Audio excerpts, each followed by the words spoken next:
Bueno, buenas tardes de vuelta. Esta charla la verdad que es un poco más práctica, ¿no? Eh, de las anteriores, que en teoría son las situaciones ideales de lo que deberíamos lograr estando en cada uno de los lugares o pudiendo trabajar de esa manera. Entonces la pregunta es, bueno, recién vimos todo lo que tenemos, lo que deberíamos hacer, ¿no? O sea, cómo debería actuar el sistema de ambulancias, cómo deberíamos mejorar y organizar el centro para tener nuestro propio programa Puerta Balón, en fin, vimos todo eso. Entonces, desde lo que es la evolución, digamos, del tratamiento del infarto, desde los trombolíticos a la angioplastia primaria se pasó del concepto de trabajar solamente en un centro, o sea, uno pasaba trombolíticos o hacía la angioplastia, ¿sí?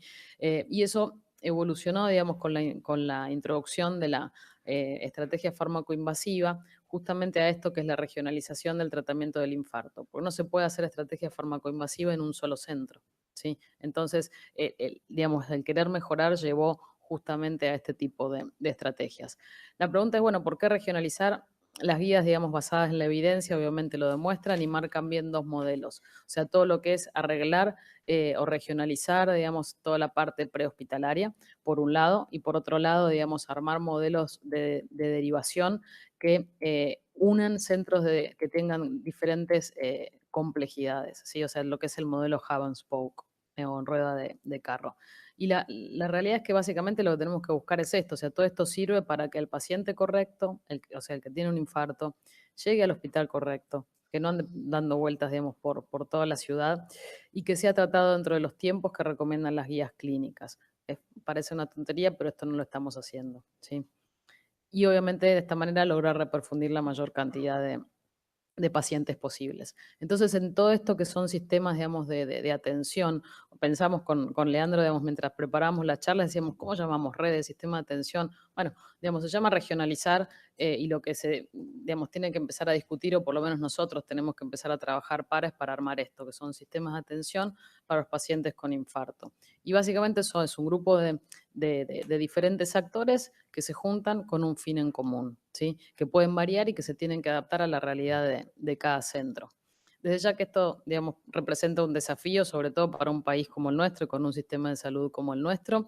Primero, como decía Gerardo recién, o sea, lograr un verdadero trabajo multidisciplinario es un trabajo muy difícil y mantenerlo una vez que se hace, digamos, es más difícil aún. Y después entender que en cada lugar, digamos, cada uno tiene sus barreras y que hay que adaptar, digamos, las guías o hay que adaptar la evidencia, digamos, a cada lugar. Entonces, hablando ya de los modelos, digamos, de regionalización, tenemos, como les dije, por un lado, todo lo que se puede hacer en la parte prehospitalaria, que necesita regionalizarlo, obviamente, y el modelo hub and spoke, que es el de rueda de carro. Y a veces en esos modelos se puede integrar toda la parte del diagnóstico y de la preactivación prehospitalaria. Entonces vamos a ver un poco cómo, digamos, qué deberíamos hacer en cada uno de ellos. Y obviamente elegir, digamos, o la elección de cada modelo de estos va a depender, como ya dijimos en la otra charla, de la realidad local, de los recursos con los que cuenten y obviamente del sistema de salud en donde se anclen.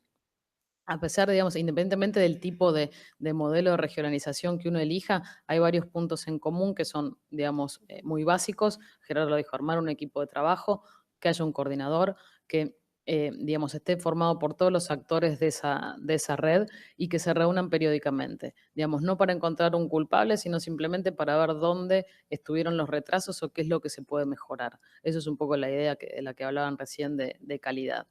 Y el grupo de trabajo va a ser el responsable de crear las sistemáticas de tratamiento y de derivación de los pacientes, que es algo que generalmente es algo que es olvidado, en armar la base de datos con que sea compartida por absolutamente todos los actores. No tiene que ser nadie dueño de los datos, sino que los datos se deben compartir. Y eso obviamente va a permitir evaluar los resultados y obviamente entrenar, digamos, a todos los actores que formen parte de esa red. Primer paso es un mapeo. En el mapeo obviamente uno va a tener que adecuarse a la realidad nuestra en si estamos trabajando en un centro público, si estamos trabajando en un centro privado o si de repente tenemos la opción, como tal vez se lo hagan, como lo hacen en Santiago del Estero, de unir lo público con lo privado. Entonces, bueno, eso es adaptable, como dijimos. Y elegir qué modelo de regionalización vamos a aplicar. Si hablamos del diagnóstico, del modelo, digamos, prehospitalario, se basa en un diagnóstico precoz. Antes el diagnóstico se hacía puertas adentro, el nuevo paradigma del infarto dice que hay que llevarlo digamos, al prehospitalario, ¿sí? Con la realización de un electro y con esto de la preactivación que ya se estuvo hablando. Y derivarlo al paciente, ¿sí? Al centros que tengan la posibilidad de hacer angioplastia primaria, salteando la guardia. ¿En cuánto tiempo? 90 minutos. ¿Y cómo se distribuyen esos 90 minutos? O sea, desde el diagnóstico hasta el balón, son 30 minutos de traslado y 60 minutos de puerta a balón. ¿Sí? Eso es lo que uno debería lograr y esos 30 minutos es la distancia máxima que tiene que tener una casa en una ciudad hacia el centro con angioplastia, ¿sí? Para cumplir con los tiempos recomendados por las guías. Esto lo va a hablar Leandro, pero esto es uno de los modelos que nosotros podríamos llegar a aplicar en los centros privados y que de hecho algunos centros ya lo estamos implementando desde hace varios años. ¿Y en dónde se podría aplicar? Bueno, yo acá puse un par de provincias, digamos, que saqué de Google Maps, de provincias, perdón, de ciudades. Está la ciudad de Rosario, la ciudad de Mendoza, la ciudad de Santa Fe, Córdoba, Buenos Aires, La Plata. En todas hay centros privados que tienen la posibilidad de hacer angioplastia primaria. Y en todas, desde la parte más, digamos, periférica de la ciudad hasta los centros de hemodinamia, hay menos de 30 minutos de traslado en ambulancia. Entonces, están los sistemas de emergencia, están los centros con hemodinamia, no trabajan de manera, digamos, coordinada. No hace falta que sean todos a la vez, no hace falta que sean con todas las ambulancias, pero bueno, se puede digamos, lograr este esquema de preactivación, sobre todo, digamos, en los centros privados. Aníbal, después acá Fer, que es el director médico de emergencias, nos va a comentar su experiencia. Y esto es importante porque, como mostraron recién, digamos, preactivar reduce los tiempos al tratamiento, pero reduce los tiempos al tratamiento no solo en los casos que uno deriva al paciente para realizar angioplastia primaria, sino también en aquellos pacientes en donde avisa que está llevando un paciente con infarto en un lugar que no tiene la posibilidad de hacer angioplastia y que le tienen que pasar trombolíticos rápidos. Por eso lo importante es hacerlo con lo que se tenga, pero hacerlo lo más rápido posible. Y eso impacta en la mortalidad. Se reduce la mortalidad un 39% a 30 días cuando se preactiva hacia la angioplastia primaria y un 29% cuando se preactiva para trombolizar a los pacientes. Ese es el primer modelo. Con respecto, digamos, al segundo modelo, que es el modelo Hub and Spoke, o en lo que se llama, digamos, rueda de carro, hay un centro, digamos, que es el hub, que es el que tiene la capacidad para realizar angioplastia primaria, 24/7. Y después los otros centros, que son los centros derivadores, se van a ir distribuyendo, ¿sí? En función de la estrategia que van a realizar. Y eso es lo que vamos a ver un poquito. Esto, digamos, es un modelo de regionalización que es 100%, digamos, está dedicado o sea, que funciona en los sistemas de salud que son universales, como en Europa, y particularmente en países como el nuestro, digamos, el sistema público es un buen modelo para adoptarlo y obviamente en aquellos que puedan combinar también lo público con lo privado. Entonces, básicamente lo que hay que hacer, digamos, es identificar el centro que tiene la posibilidad de hacer angioplastia, digamos, identificar después los centros que son derivadores y de acuerdo, digamos, a la estrategia, a la distancia, digamos, al hub, como dicen las guías, va a ser la estrategia que va a realizar. Pero lo importante es que cada centro sepa lo que tiene que hacer. O sea, si es un centro que está cerca de esos, como ya mencionamos, digamos, el tiempo, bueno, este centro, este médico, tiene que hacer dos cosas, el electro rápido y llamar a la ambulancia. No tiene que hacer nada más. Entonces, hay que entrenar al personal médico que esté acá para hacer esas dos cosas, no mucho más. Entonces, dentro de esta área, digamos, de cobertura, por llamarla de una manera, hay que derivar al paciente para hacer angioplastia primaria. Y cuando queda por fuera de esto, hay que realizar o habría que hacer una estrategia fármaco-invasiva, ¿sí? Y acá obviamente en este tipo de modelos la ambulancia tiene un rol fundamental que básicamente es que hoy no tiene, ¿no? O sea, hoy los sistemas de emergencias, la mayoría corren por el trauma, que está perfecto. Estos sistemas de regionalización se usaron y se usan para el trauma, pero no se aplican todavía ni para el infarto ni para el stroke.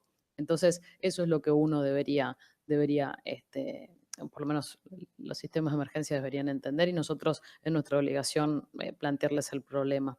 Y bueno, y tener ambulancias que trasladen rápido, digamos, no sirve de nada si el trabajo no es coordinado. Entonces eso es el punto fundamental. Como vimos recién con la ambulancia, ¿cuánto es el tiempo? Bueno, desde el centro sin hemodinamia hasta el centro con son 120 minutos. Por esos 120 minutos es desde que entra a la puerta del centro sin hemodinamia hasta que se abre la arteria. O sea que es muy difícil de cumplir esto, digamos. Deberían estar 30 minutos que es lo que se llama door in, door out, o sea, 30 minutos en el centro derivador, 30 minutos de traslado en ambulancia y después los 60 minutos, digamos, de la estrategia puerta-balón. O sea que si uno va a tardar más de media hora de traslado, asumiendo que va a hacer todo bien en el centro derivador y que preactivando, obviamente, se va a lograr un tiempo puerta-balón más corto, bueno, 30 minutos es el tiempo de traslado y eso es lo que debería de marcar las áreas de trabajo. Y obviamente una vez que uno pone el centro, el hub y determina los spokes y la forma de trabajar, como que, digamos, la frutilla del postre sería poder integrar en toda esa red el sistema prehospitalario, ¿sí? Básicamente ya lo dijeron, pero digamos, lo que lograría esto es que si el paciente llama al sistema de emergencias dentro de la primera área, como está marcado en la diapositiva, directamente va hacia el centro con hemodinamia, va y pasea la guardia, y si el paciente vive en la región, digamos, que está más lejana al centro con hemodinamia, bueno, hay que llevarlo rápidamente, ¿sí? Al centro que no disponga de hemodinamia, pasarle los trombolíticos también rápido, por eso lo importante de la preactivación y derivarlo dentro del marco de una estrategia farmacoinvasiva.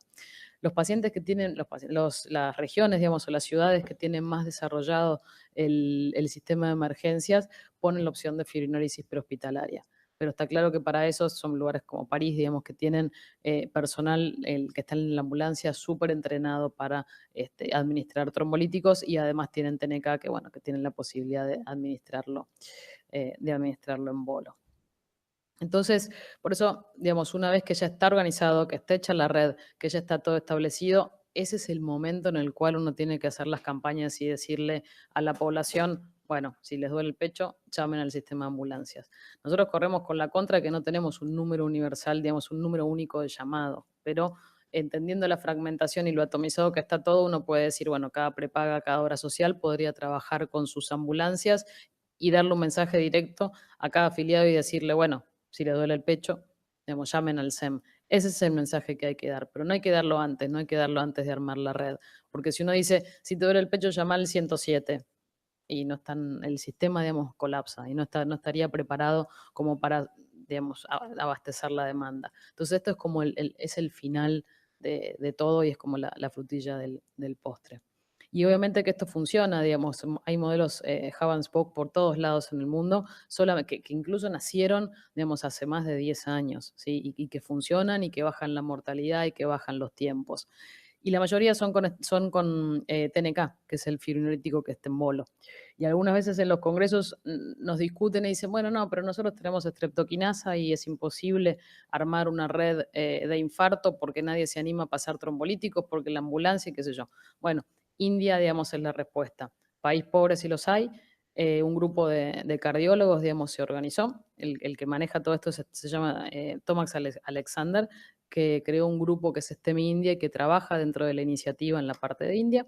Y lo que hizo fue hacer esto, fue hacer un modelo, ellos están mucho peor que nosotros, pero tienen streptokinasa, hicieron un acuerdo con el gobierno y dijeron que, bueno, que necesitaban streptokinasa, por lo menos en toda esa región, y empezaron a generar clusters, que son, digamos, combinaciones, obviamente, de centros con y sin hemodinamia por regiones, y lo fueron replicando. Y el trombolítico que usaron fue streptokinasa. Entonces eso no les impidió, ellos son un montón, ¿no? Digamos, eso no les impidió tratar a los pacientes con lo que tenían, que es strepto, y aplicando una estrategia farmacoinvasiva. Entonces nosotros no tenemos excusa, tenemos los recursos, están muy mal organizados y están capaz bastante mal administrados, pero digamos, por lo menos sabemos lo que tenemos que hacer.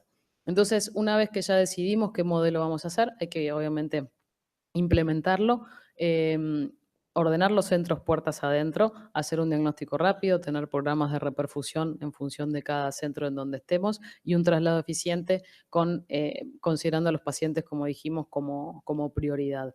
Y obviamente en el marco de un modelo de mejora continua. Todo esto es la razón por la cual nosotros cuando pensamos, desde el inicio de la iniciativa, pensamos en esta estrategia más macro, ¿no? O sea, que los centros, primero ordenar los centros puertas adentro con el programa Puerta Balón, Ya demostramos que durante los primeros 3 años, digamos, los tiempos se van reduciendo y ofrecerles, digamos, o por lo menos ayudar a los centros que son privados, a estimularlos para que puedan empezar a realizar nexos con los sistemas de ambulancias y lograr esto, aunque sea en uno, en dos, en tres centros, en una ciudad determinada. Eso hace que, digamos, que los pacientes sean tratados mucho mejor y que tratemos a más pacientes. Y en los centros públicos, obviamente, desarrollar las redes. Rosario tiene su red, la ciudad de Buenos Aires tiene su red, ahora vamos a ver los dos ejemplos. Santa Fe no la tenía, se incluyó en la iniciativa, empezó a hablar con Pedro y están empezando a trabajar, digamos, en desarrollarla. Entonces, lo que uno tiene que hacer es contagiar.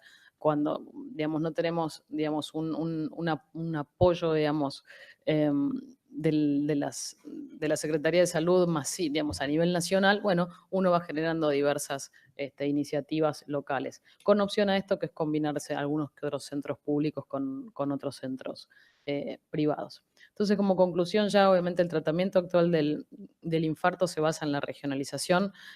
No hay que discutir más quién es mejor, si los trombolíticos o la angioplastia, sino que hay que usarlos de manera complementaria. Las características de nuestro sistema de salud, desde ya que es una de las principales barreras para que podamos aplicar esto, pero eso no es imposible. Y es una obligación de todos nosotros hacer protocolos consensuados en el manejo del infarto entre las sociedades científicas y las autoridades sanitarias para que después cada región las adapte, digamos, como mejor les parezca, pero entendiendo que tienen que cumplir con la evidencia. Y finalmente esta frase que la encontré hace poco, pero la verdad que me gusta para aplicarla acá, que dice que solo es posible avanzar cuando se mira lejos. Si nosotros decimos, yo tengo trombolíticos y no tengo nada más, o sea, es lo único que tengo, bueno, van a pasarle siempre trombolíticos a la gente y no van a querer mejorar. Entonces, la idea es que solamente podemos avanzar o podemos progresar cuando se piensa en grande. Entonces, pensemos en grande para los pacientes nuestros con infarto. Entendemos que faltan un montón de cosas por hacer, pero hace ya varios años que desde la SAC, la FAC y el CASI venimos trabajando para que esto empiece, digamos, a mejorar y esperamos con el tiempo poder lograrlo. Muchas gracias.